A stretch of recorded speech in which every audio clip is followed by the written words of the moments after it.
Oh my God. What did I just witness? What did I just witness? I just finished watching the Elimination Chamber and John Cena for the first time in over nearly almost 22 years. 22 years have just turned heel and sided with The Rock to end off the show, siding with The Rock, turning on Cody Rhodes, stabbing him in the back, shocking the fans.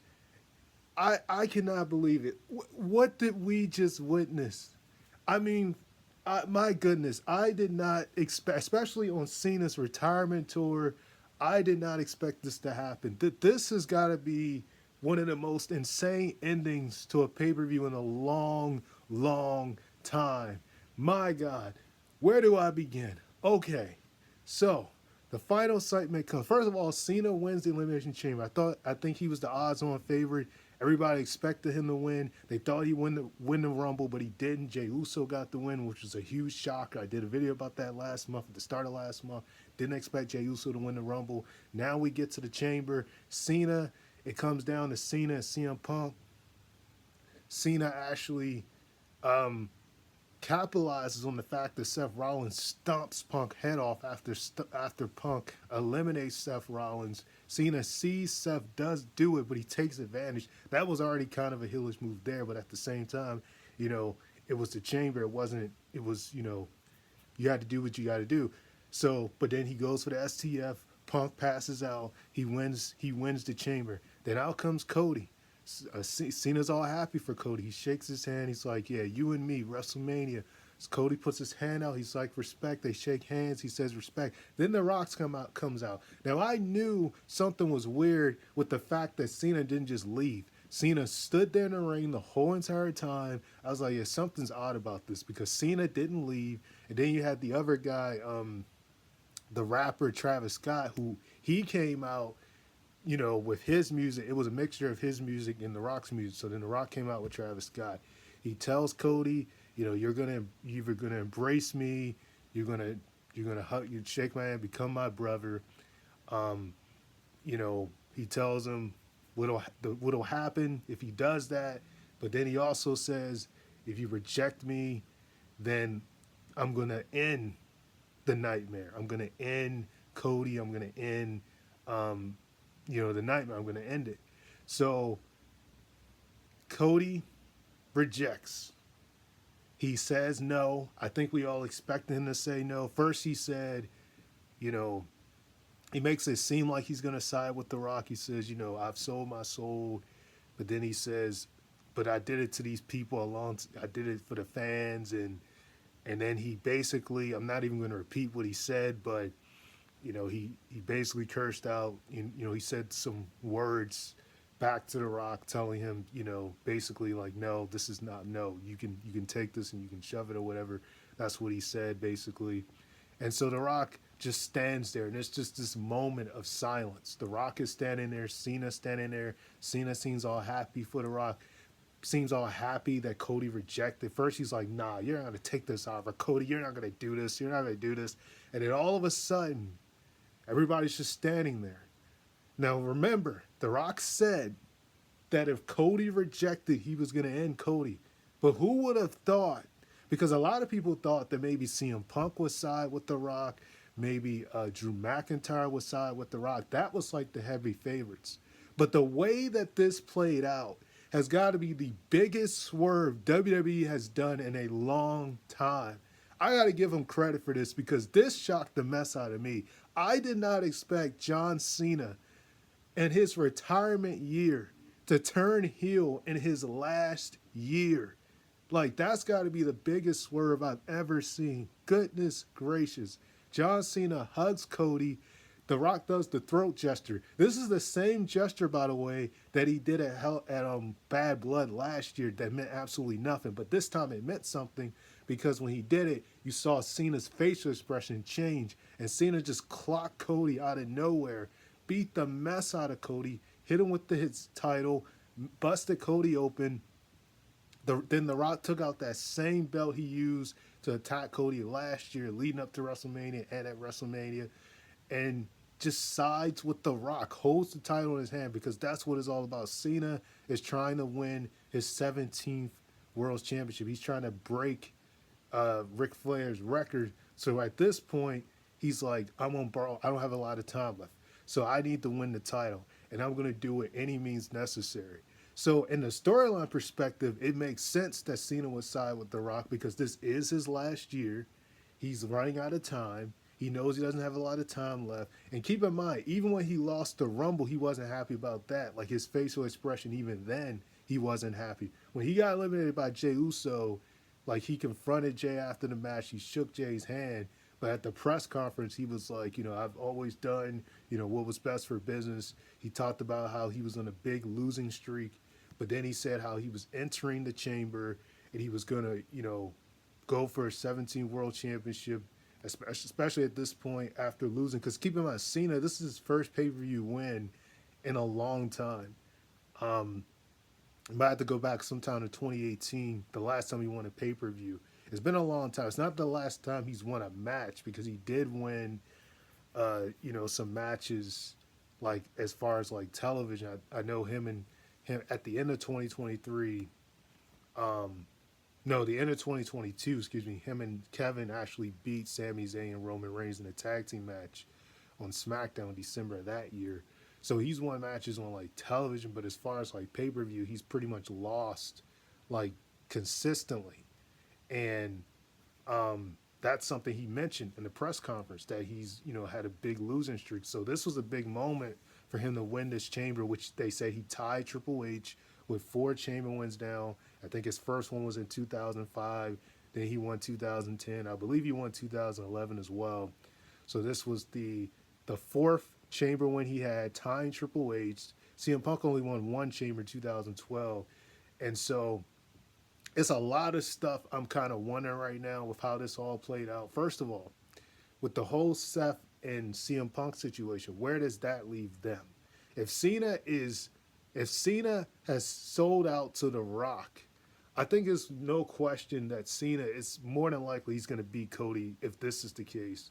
I would be highly surprised if Cody actually retains the title against Cena now that he's siding with The Rock. I could very well see Cena winning at this point, especially turning heel. I mean, it doesn't get any bigger than that. The fact that people for years, when Cena was in his prime, especially when they called him Super Cena, people were asking for Cena to turn heel, and it just never happened. There was a supposed time, I think in 2010, or it might have been it was one of those years where they were calling him Super Cena, where they actually were going to go with the full Cena heel turn. It never happened. And so you just kind of think to yourself, if it's not going to happen now, it's never going to happen. So the fact that it didn't happen then when he was a full-time wrestler, now he's a part-time wrestler, and this is his last year, and he turns heel. This is insane. I mean, this is absolutely insane. Because you think about it, the last time Cena was actually a heel, and we're not talking about when the fans were booing him, because he had that type of effect for years. I mean, Cena was getting booed for much of his full-time, like, especially when you got around 2011, 12, 13, in those years, he was getting booed all the time. Now, in the earlier years, he always had mixed reactions. He would have the kids say, "Let's go Cena." The other people say Cena sucks. But the heat against him just kept boiling up as the years went on, especially in the late 2010s. But we're not even talking about that. The last time Cena actually was a heel was all the way back when he was in the Dr. Thugonomics gimmick. He turned heel sometime in late 2002 when he turned on Billy Kidman. And then he stayed a heel up until November of 2003, right before Survivor Series, when Brock was trying to get him to join his team. And that's when he turned face. And he had been a face ever since. And so people have been clamoring for him to turn heel all this time. You're just like, well, it's never going to happen again. But they forget that he already was a heel. And when he was a heel with Dr. Thugonomics, that's what really got him over. When he was a heel, that's what really got him over. That's what actually saved his career nearly. Because when he started doing that, He had almost was he admitted in the documentary, the Ruthless Aggression documentary, he's almost was about to get fired in 2002 until Stephanie heard him one time doing like some freestyle or something on the bus, and when he started doing that gimmick, that's what saved him. So that was like the gimmick that really got him over. That's when he feuded with Eddie Guerrero. That's when he feuded with Kurt Angle. The No Mercy match 2003. Brock Lesnar Backlash 2003. I can go on and on about the series of things he did as a heel. Even The Undertaker Vengeance that year. And now you go all the way back. We're talking about almost 22 years later because 2003 now was 22 years ago. And he turned heel again in his last year, siding with The Rock. I mean, who would have expected something like this? The people that everyone expected to side with The Rock would not have been John Cena. This is absolutely nuts. And this was probably, I got to say, the biggest swerve that WWE has done in a long time. I got to give them prompts. Like, it shocked the mess out of me. The fans started chanting, "You sold out." I mean, I can't believe it. I'm still stunned. I mean, I was gonna come on here and talk about the Jade Cargo attack on Naomi because that was a big thing too. But this overshadowed that because Cena has not been a heel in a long time. And that in his last year that he turns heel, this is like unbelievably insane. But yeah, Jade Cargo, the Elimination Chamber actually started off for her attacking Naomi. I guess apparently Naomi must have been the one who had attacked her. I don't know. I guess they'll say the full story on SmackDown or Raw, like how that really played out. But she looked like she was gonna go after Liv, but instead she took out Naomi, and the fans were just milking it in, and they chanted "Nana to Naomi." She got eliminated by getting beat down by Jade Cargo. So you had that go on, and then after that, it was just Bayley, Roxanne, Bianca, and Liv Morgan and Alexa Bliss. And I nearly thought after that happened, Bianca wasn't going to win. But no, that's not what happened. Instead, Bianca did still end up winning. And initially what happened was that after that, Bayley got eliminated next. It was actually Liv Morgan. I thought they would have had Roxanne be the one. And I think what they should have done was put it down to Roxanne and Bianca. That should have, just like the Rumble when it came down on Roxanne and Charlotte, they should have let Roxanne go all the way to the end, but that's not what happened. Roxanne was the third one, if you count Naomi being attacked beforehand, to be eliminated. But Bayley got eliminated first. Well, the first actual official elimination besides Naomi. Then after her, then it was Roxanne with a double combo with I think it was Liv and Alexa, who hit like a double combo on Alexa with the Twisted Bliss to eliminate Roxanne. It was a pretty cool combo. So yeah, you had that go on, and then it came down to Alexa, Liv, and Bianca, and Alexa actually got eliminated by Liv. And I feel like they may be building something there because remember, Liv, if I'm not mistaken, she eliminated her at the Rumble. So they might be building something with them too because she did not look too happy when Liv eliminated her. Then it came down to Liv and Bianca. And, those two were going at it for a while. Liv had some really good counters where you nearly thought she was winning. There was even that one point in the match when they were on top of the pod and Bianca whipped Liv with her hair. It was a nasty whip. You could hear it. That Cole was like, that's one of the loudest whips I've ever heard. So you had that whole thing. But Bianca still prevailed. So you're getting Bianca and Rhea at WrestleMania. Io Sky is not beating she's not beating Rhea on Raw. I mean, it's pretty obvious. We're gonna give Rhea and Bianca at WrestleMania. That's a big match right there. But yeah. So that's what happened with the women. That was a good start to the show. And Bianca was the odds-on favorite with the women, but you start the one they're going to do something with Jade and Naomi at WrestleMania with that whole situation remains to be seen. They're going to do something with Alexa and Liv on the women's side of things. Then you also had, Nia Jax and Nia Jax and Candice LeRae against Tiffany Stratton and Trish Stratus Tiffany and Trish Stratus got the win there. Pretty pretty standard, match for a pay per view, as you would expect. But I thought they made the best of what they could do, and I also thought it was great that they, especially with what happened at the end of the night, it was great that they had the women start the show off, so they wouldn't have to follow the men. Because after the Kevin Owens and Sammy's match, it'd have been really tough for the women to follow that. So I'm glad they put the women on first. Then they did the Kevin and Sammy non-sanctioned match. That match was brutal, man. That match was brutal. I mean, they brought out everything: barbed wires, the steel chair with the barbed wire, three sets of tables, regular steel chairs. Even Sammy at one point bought like the glove from not the glove, but the, you guys know what I'm talking about for the hockey and whatnot in Toronto. He bought that out on Kevin. He hit him with that a couple of times. Kevin actually hit the muscle, the it's like I forget what they call it, but he hit that move on Sammy through the table. He actually pushed Sammy through a table outside of the ring. He dropped on two tables, which was nasty. That was probably the nastiest bump for Sammy, other than the apron power bombs he hit on Sammy. He actually took out two refs. The first ref by accident, the second ref he just took out. And Sammy, the nastiest spot for Kevin though was definitely when Sammy hit him with the Blue Thunder bomb through the chair that had the barbed wire on it. He brought out through it, like that was real nasty. And then when he took in smashes, I think Kevin legitimately got hurt when his eye hit that, because it looked like he could barely see out his right eye after that happened. That was almost like he hit his oral bone, like that his oral bone got messed up. So that was a real nasty move. But yeah, his eye just hit straight on the chair. And so, but then Kevin just got relentless. Even after he won the match, he looked like he was going to attack Sammy through. He pulled the mat down like he was going to put Sammy, make him even worse than he was. And out comes Randy Orton. So, we've been talking about it for months. Looks like we're going to get Randy Orton and Kevin Owens at WrestleMania. I think a lot of us were expecting that.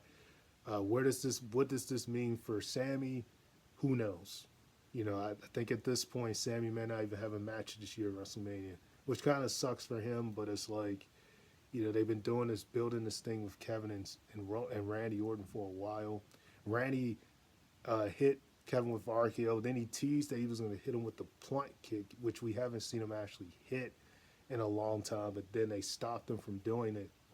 So that was already chaotic. Like the first half of the night, everything. I just had to quickly talk about all that real quick, so I wouldn't forget the other stuff that happened on the show, because it was a really good show. Like, I think from top to bottom, even with the women's tag team match probably being the weakest, but even with that, I feel like everything from top to bottom, this show was just like, it was story driven all around. Because in the men's, you had this thing with Cena, but before that, you got the thing, even though it's not the biggest feud for him, Drew McIntyre being the first eliminated by Damian Priest, and then taking out Damian afterwards because he claymored John Cena when Cena got in the match. Then he got Crucifix pin by Damian Priest, and he wasn't happy about that because Damian eliminated him at the Rumble. So you got that thing going on. Then you had, Punk and Seth Rollins. Punk actually eliminates Seth Rollins after Cena hits the Attitude Adjustment. But before that, Logan Paul gets eliminated by CM Punk. You had that whole thing with them on Raw and then even SmackDown. So he gets eliminated by CM Punk. And then it's down to those three. Punk eliminates Seth Rollins after him and Cena teams up on Rollins. Rollins comes back, stumps Punk's head off, because he had a sequence with Cena. Cena actually hit like multiple Attitude Adjustment throughout this match. He hit two of them on Punk that Punk kicked out of. Punk hit him with a GTS and he kicked out of that. At one point he put him in an Anaconda device, and at one point Cena had him in the FTF. But when he put him in it the second time because of Seth Rollins, he, helped him. But man, like I said, I just had to go through all that just to say that this is one of the best endings of a wrestling pay per view, not wrestling in general, I'm sorry, WWE pay per view in a long time. They've had some good endings on pay per views since Triple H has taken over. Don't get me wrong, they had some really good endings. But this was huge because of just the swerve. Like, I just don't think anyone expected John Cena to turn heel at this point when he's in his retirement tour of all peers. But like I said, from a storyline perspective, it makes perfect sense. But goodness gracious, I am shocked. And I'm going to end it there because I've talked enough and I've talked about everything that happened in this show. This show was getting you hyped for WrestleMania because it's like you feel bad for Cody of what happened with Cena, you know, actually siding with The Rock. I mean, to think that Cena has finally got the fans behind them after booing him for so many years when he wasn't a heel, but he was being treated like a heel, even though he wasn't. Of course, Roman inherited that because when Roman, was the monster baby, well, when he was being treated like the super Roman, like Cena's role, he was getting booed all the time. And then when they turned him heel during the pandemic, that's when he was getting booed, but he was getting the heat as a heel. And then the fans started cheering him over time. He was getting like mixed reactions. So in Cena's case, it's crazy because, Cena, it really wasn't until 2021 when Cena came back after being gone for like over a year after his Firefly Funhouse match with Bray at WrestleMania 36. It wasn't until SummerSlam of 2021 that he finally had a bunch of cheers after a long time. Because before that, 2019, 2018, 2017, it was a mixed reactions. It was mix of cheers, mix of boos. And even when he would come out, the fans would start chanting, John Cena sucks. Like that became a thing. In his later years, they started chanting, John Cena sucks. So the fact that he managed to get the crowd to start cheering after being gone for so long, and he's been getting nothing but cheers, like the boos completely stopped for Cena. And now he turns heel. Like, my goodness, he's probably gonna get nuclear heat for doing this. Like he's gonna get the same heat that Roman was getting, like when Roman, fully fledged heel, that type of heat, but as a heel though, not as a face. And that's crazy. So I just want to say that. What a show. If you haven't got hyped for WrestleMania yet, this is definitely going to get you excited because this was the biggest swerve I've ever seen. And that's pretty much all I got to say. Sign off, Ray Master Flex. Like, comment, subscribe. Talk to you guys another day. Peace.